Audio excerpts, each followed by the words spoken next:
How are you? Good to see you guys again. Hey, bro, how you doing? Nice to Good see see you. you last night, bro. That is a Jake fucking Hamilton. awesome suit. Thank you very much. My grandmother said if you respect someone, you gotta dress to show them. So Boom. there we go. Your grandmother said that. My grandmother said that. Yeah. Gentlemen, your performances were so authentic. Whether you're jumping in and out of a frozen river, you're enduring the cold, you're eating raw bison liver. To what degree are we seeing a performance, and to what degree are we seeing the camera just capture your instinctive reactions to things? It's a good question. I mean, most of what you see in this movie, we really did. I mean, there's elements of CGI here and there, but for the large portion of the movie, Alejandro wanted to immerse us in nature. And I think when I first spoke to Alejandro, he almost had a hard time articulating why he had such a calling to this story. But it was almost like an epic saga that he wanted to go on, almost like a trip to Everest with the crew and see what happened when we reenacted these men's life, how that would infuse its way, what we experienced would infuse its way into the narrative. And a lot of it did, you know. And so we really did most of the stuff that you see in the movie. All the actors endured all these conditions, and but it was amazing because, you know, nature has an ability to make things incredibly difficult for you, but it also gave us some incredible beauty that you see up on screen, and surprises as well. Only safe thing to do is track a new course back up on land. Then what we gonna do? Sit out there like a bunch of goddamn ducks? You and your half-breed son get to walk on out? I'm talking to you.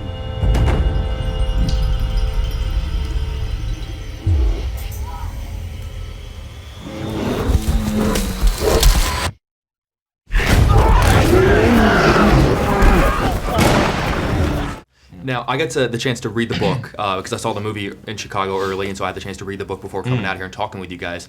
And Hugh Glass, he's got an amazing story. He did a lot of cool things long before this ever happened. So this obviously is the coolest part to make a movie about. I'm curious, if someone's going to make a movie about your life, what is that small sliver that you think would make the most interesting story? Probably the B-roll of this movie, right?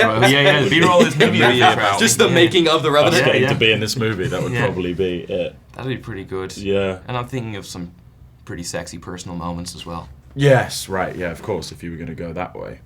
Two completely different movies. Not necessarily brutal and beautiful.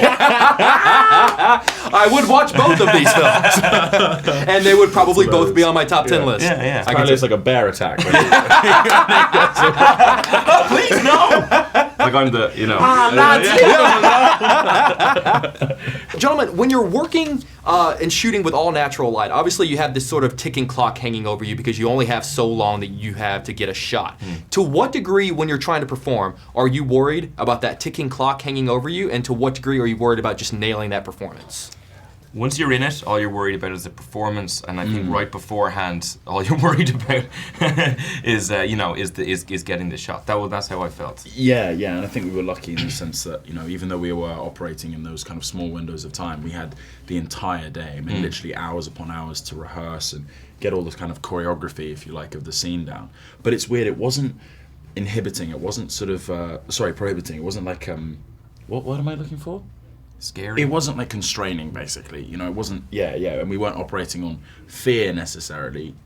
It was more of a kind of like focused, you know, environment to be in. You know, I think the fact that we only had that limited window just meant that we were all really kind of driven. All right, guys, let's bang this out. We got to do it. Exactly. For sure.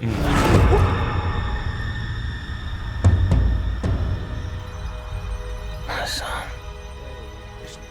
The proper thing to do would be to finish him off quick. Needs to be cared for as long as necessary. I understand. Get away! Help!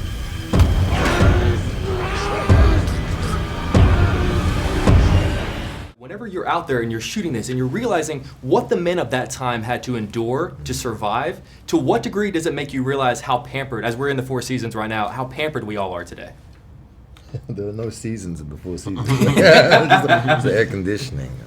I think, you know, if you took us now and put us back then we'd suffer in a way that's probably inconceivable. It would really throw us. But I think if you, and this is, I mean, I'm just hypothesizing, but it would be interesting to know if, because you see it now in the world anyway, people can adapt to environment. I remarkably well.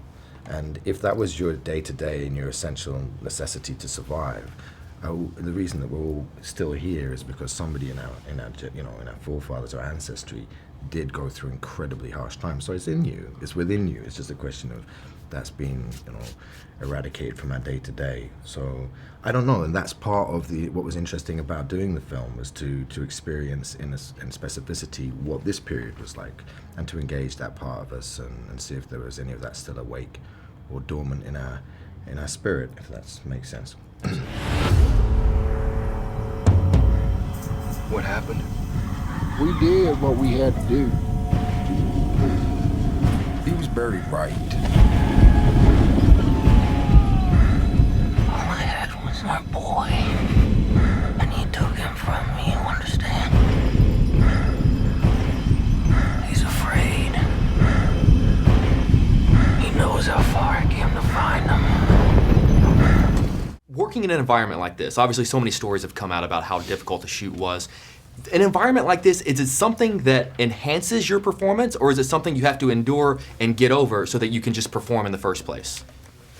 I think both those things are possibly true, but I think what you hope is that, there's what's that cliche about pressure makes diamonds or whatever. You really hope that when you're under that amount of pressure that you'll flourish rather than wilt, and I think everybody in the film did. I think everybody in the film really found something in themselves they maybe didn't know was there, in terms of what they were able to go through and still make something beautiful, Yeah, and I think in some respects it kind of reduces the acting challenge, to have, all these kind of real weather elements and the actual locations in their kind of like whole state to react to is a rare opportunity. You don't always get that as an actor. So there's less to imagine, less to create on our side. There's been a lot of press about some crew members who weren't able to make it all the way through. They kind of pieced out halfway through because it was a tough shoot. From your perspective, what is the difference between a crew member who had to leave because they couldn't handle it and a crew member who was able to maintain all the way through? I think you got to be careful. People's reasons for leaving would be different all over the place, and judgment on my part, or deciding like whether they were capable or not, or whether they wanted to or not. I don't know the details of that. All I know is that it was difficult for everybody all the way through. And the shoot was, a little longer than we thought. There was loads of things which happened on the shoot which were crazy. What I'm proud of is that it's all up there on screen, and everybody who worked on the film, including the people who came and went, have something to do with that, and I think we'll be very, very proud when they see it. I think that's the important thing.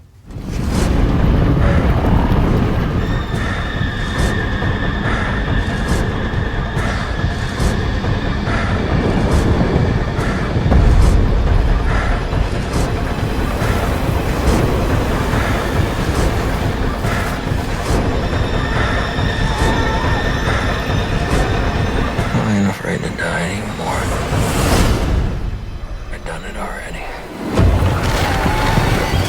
Your relationship, environments, circumstances on screen, obviously so different with The Revenant than they were when you were together in Inception. I'm curious, to what degree do those circumstances on screen affect your relationship off screen? Were you guys any different together on the set of The Revenant than you were with Inception? I'm still trying to work out what Inception was about. I'm still back there. No, I mean, Inception we became flashbacks. great friends on Inception, and more than, besides us being friends through the years, I recognize Tom as an incredibly unique talent. He's a force of nature, and so when it came to The Revenant, for me, I said I need to have this dude on my side here, because what he brought to this character is really incredible. Something that could have easily been, a mustache-twirling bad guy, he brought a humanity to him.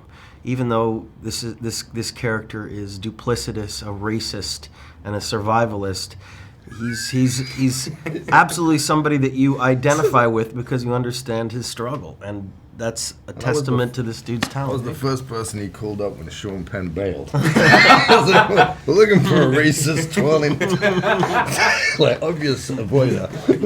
Gentlemen, I have so many more Thanks, questions. bro. They're giving me the wrap. Thank you for letting me geek out with you. The movie is an absolute masterpiece. It's an honor to sit across from you. Thank you, bro. Thank you for your time. Thank you very much.